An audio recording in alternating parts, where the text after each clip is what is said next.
untuk jikalau helai dan santai, aduhan bagai di tepi pantai, sambil bersantai membakar santai, aku tetap yang di kantor tetai, ombak tertuang di belai-belai, aduhan sahabat cewek yang bohong, aku terkulai dia sementai, semeter tak sampai, oh, semeter tak sampai.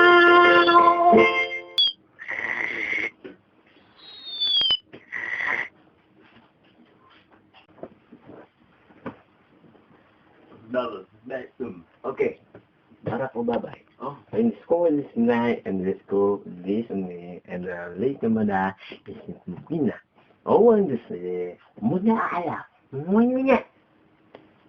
Rafiq al-Shabazz had settled such questions to his own satisfaction.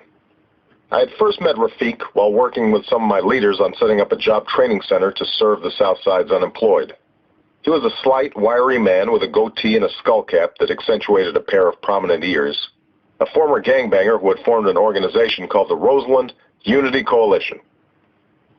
And this Nila and the Kanda and this Barak Obabay and Kumuni Kinda Coca-Cola, Fanta, and bukan. The purported purpose of the organization was black empowerment and economic development.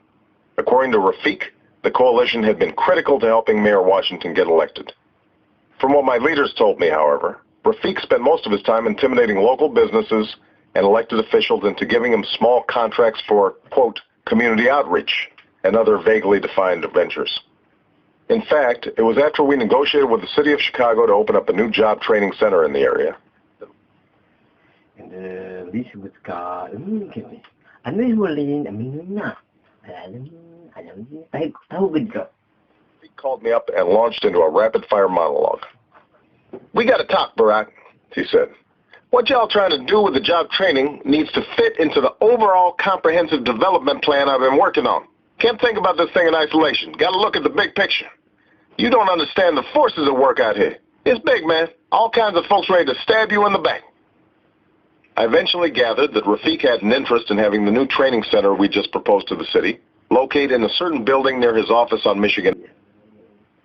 And this girl, this car, and the way, and the McDonald's, and the Fantastic Meal, Fantastic Four, and and there's Lincoln Park. I didn't ask the particular nature of that interest. I doubted I could get a straight answer out of him. And anyway, I figured that we might be able to use Rafiq as an ally in what was proving to be a series of sticky negotiations with the city. If the storefront he had in mind met the necessary specifications, I said, then I was willing to propose it as one possible alternative. And it's going there, yes, I wonder, and what it, and everything, a little bit. So Rafiq and I formed an uneasy alliance, one that didn't go over too well with the DCP leaders. I understood their concerns. Whenever we sat down with Rafiq to discuss... Listen, God, there is a war on the wall and the Leo. Wall and the sea and the Lord of the Rings. This guy. Seizure. More than once, I'd have to jump in and start shouting back at him, not so much in anger as simply to slow him down, until finally a small smile would curl under his mustache and we could get back to work.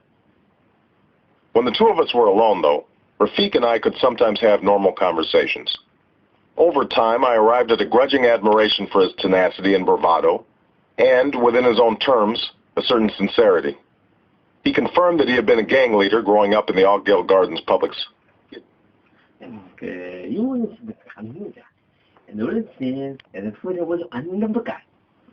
Religion, he said, under the stewardship of a local Muslim leader, unaffiliated with Minister Louis Farrakhan's Nation of Islam. "If it hadn't been for Islam, man, I'd probably be dead," he told me one day. "Just had a negative attitude, you understand? Growing up in Oakdale, I'd soak up all the poison the white man feeds us.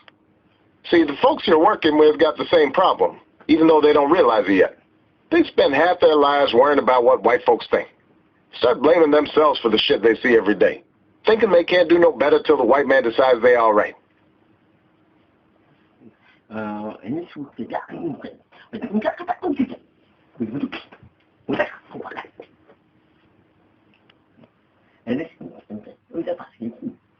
and thank you. And Barack Obama interview and this